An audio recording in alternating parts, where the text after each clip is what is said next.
He had MOB tatted on his back arm. Mm-hmm. Some people say that means Bunny over bitch.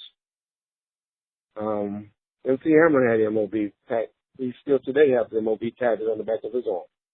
Right.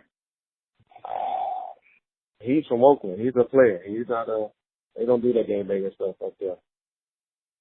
I think he was just glad to be a part of something, and that was because he was always the leader where he was at.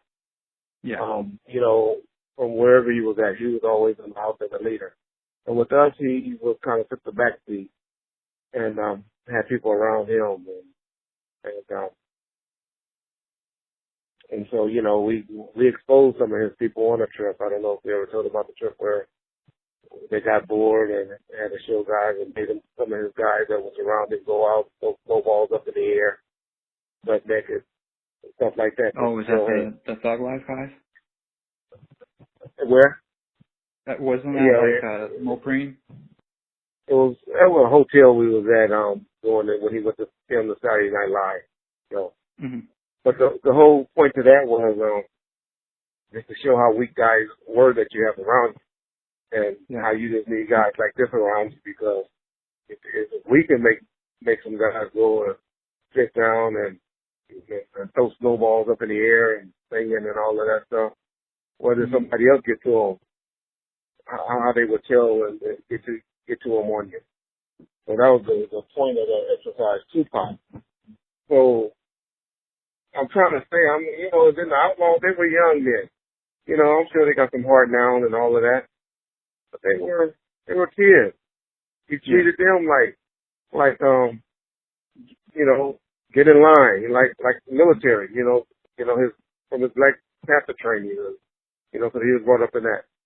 I mean, no disrespect to all of them, to any of them, because they all, they turned out to be good, decent men now. But Mutau was 13, 14 years old. I think Edie was 18 at the time. They were young men. And so they did what he said do.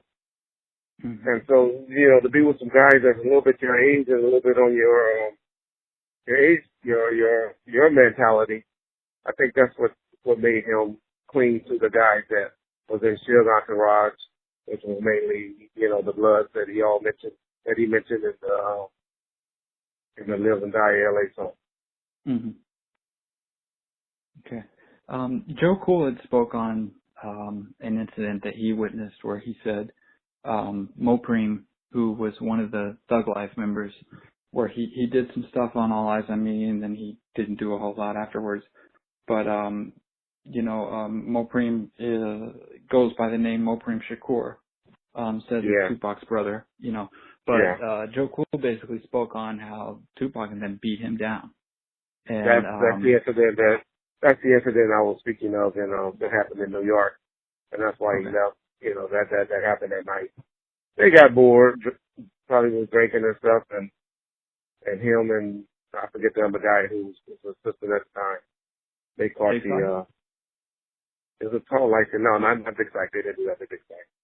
Big Sight just left pretty much because he never could get signed. Yeah.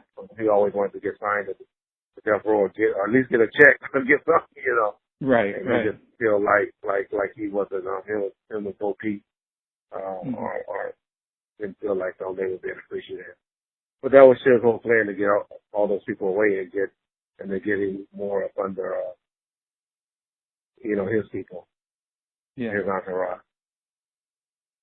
And so after that incident where the Mopreme thing happened, did you ever see him again up at Death Row, or was that it for him?